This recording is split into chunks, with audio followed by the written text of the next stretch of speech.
In 2010, Samsung announced their first Galaxy S series phone. The huge 4-inch Super AMOLED screen, Samsung's own chipset, 1 GHz Hummingbird, and 512 MB of RAM were the main attractions. These, along with the design of the phone, made it very popular, being sold in over 25 million units worldwide. Another success for Samsung was the Galaxy S22 from 2011. It came on the market with a new design and advanced features, and at that time it was the thinnest smartphone with a thickness of only 8.49mm and also came with faster hardware and a much improved Super AMOLED display. The Samsung Galaxy S22 has been sold in over 40 million units worldwide. Samsung Galaxy S3 appeared in 2012 and came with a radical design change, this time with rounded edges. It also came with a significant change in performance, being equipped with a quad-core processor, even if the RAM was still at 1 GB. Also for this model, Samsung introduced for the first time a mini version. The S3 also received an updated version in 2013 called the S3 Neo, which had 1.5 GB of RAM, 16 GB of storage, and a Snapdragon 400, keeping the rest of the specifications. Samsung Galaxy S4 was launched in April 2013 and has sold over 80 million units. Although in terms of design it is very close to its predecessor, it came with a lot of new features. It was equipped with a 5-inch Full HD screen, the octa-core processor was much more efficient along with the RAM that was doubled.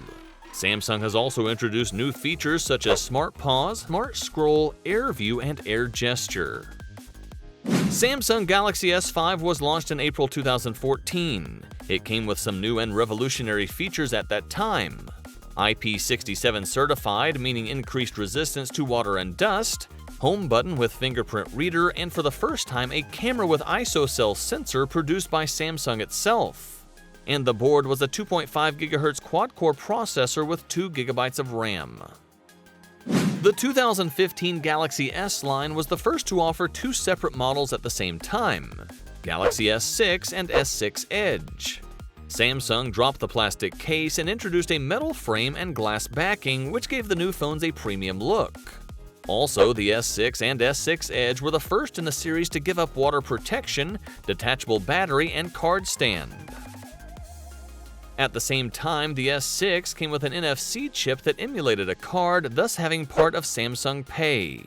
Galaxy S6 comes with a 5.1-inch screen, Exynos 7 Octa processor, 3 GB of RAM, and a 2550 mAh battery. The Edge was a little different, had an impressive curved display that stretched to the right and left edges of the phone, and came with a larger 2600 mAh battery. Samsung did not stop there. In August 2015, they launched the S6 Edge Plus, which came with a larger 5.8-inch screen, more RAM, and a larger battery. With the following models, Galaxy S7 and S7 Edge, Samsung fixed the problems it had with S6. Because there were criticisms, the microSD card slot and water protection rating were reintroduced. The Galaxy S7 came with a 5.1-inch QHD display, an Exynos 8890 Octa processor, and a 3000 mAh battery. The S7 Edge, on the other hand, had a 5.5-inch curved screen and a larger battery. The biggest change to these models was the camera, introducing a 12-megapixel configuration. It had dual-pixel autofocus for the first time, and the settings for low-light photos were much improved. Together, the Galaxy S7 and S7 Edge delivered about 55 million units. In 2017, Samsung launched Galaxy S8 and S8 Plus, which debuted with a revolutionary design.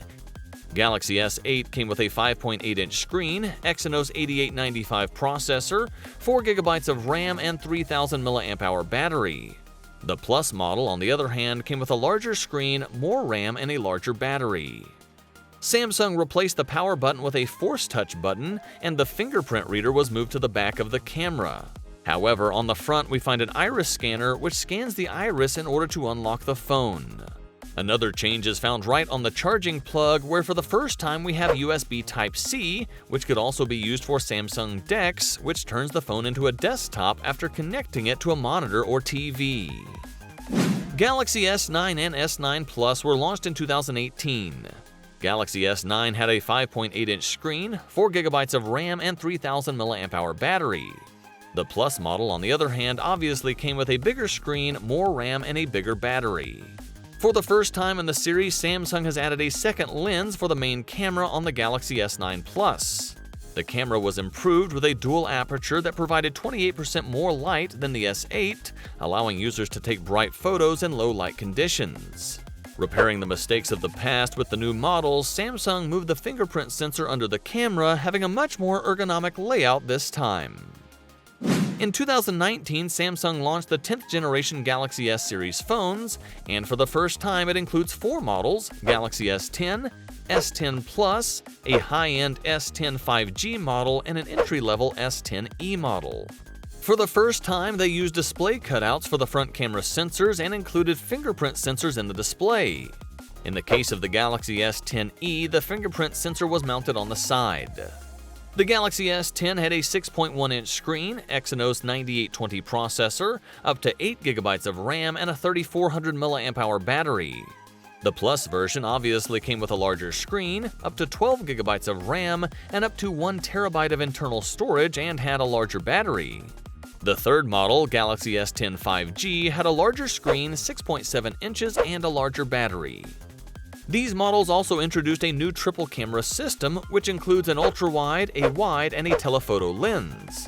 In 2020, Samsung launched another affordable version of this series, the Galaxy S10 Lite. It comes with a plastic case, a 6.7-inch screen, and a triple camera that were placed vertically this time.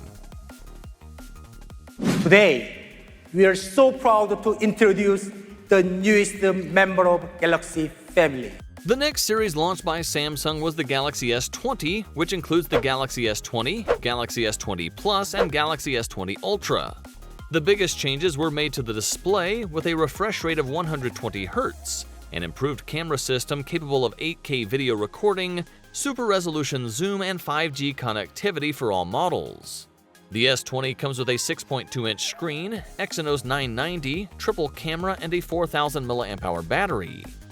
The Plus variant, on the other hand, has a larger screen, quad camera, and a larger battery. The series is powered by the S20 Ultra, which has a huge 6.9-inch screen and an impressive camera system. It is the first Samsung phone to feature a massive 108-megapixel main camera sensor, a 48-megapixel 10x telephoto lens, and the 12-megapixel ultra-wide cameras. At the end of 2020, Samsung launched the Galaxy S20 FE, which means Fan Edition, and is a cheaper version of the Galaxy S20. The Galaxy S21 series was launched in 2021 and includes 3 models: Galaxy S21, Galaxy S21 Plus, and S21 Ultra. All are capable of 8K video recording, space zoom, director's view, multi-lens camera systems, and a smart battery. Galaxy S21 has a 6.2-inch screen, Snapdragon 888 5G processor, and 8 GB of RAM. The Plus version has a larger screen and a larger battery, and the Ultra model comes with a larger screen, up to 16 GB of RAM, an improved camera system, and a larger battery. Samsung has also launched a Fan Edition model. The S21 FE was launched a year later, offering roughly the same design as previous models. This model is an affordable variant of the S21 series with a downgrade of several specifications. The latest generation of the Galaxy S series are the S22, S22 Plus, and S22 Ultra models, and seem to be an update of the previous models. The main differences are primarily related to size. The S22 comes with a 6.1-inch display, the S22 Plus has a 6.6-inch display, and the S22 Ultra has a 6.8-inch display. Galaxy S22 and Galaxy S22 Plus are almost unchanged from 2021, at least in terms of design. Under the hood, the phones have a faster processor, better cameras, and a few other hardware and software changes. The Galaxy S22 Ultra looks more like a Note phone and comes with an S Pen and a slot to store it. Another change to the Ultra model is on the camera side, and we have a 4-camera setup with a 108-megapixel main sensor. Thanks for watching. Don't forget to subscribe and share this video. See you in the next video.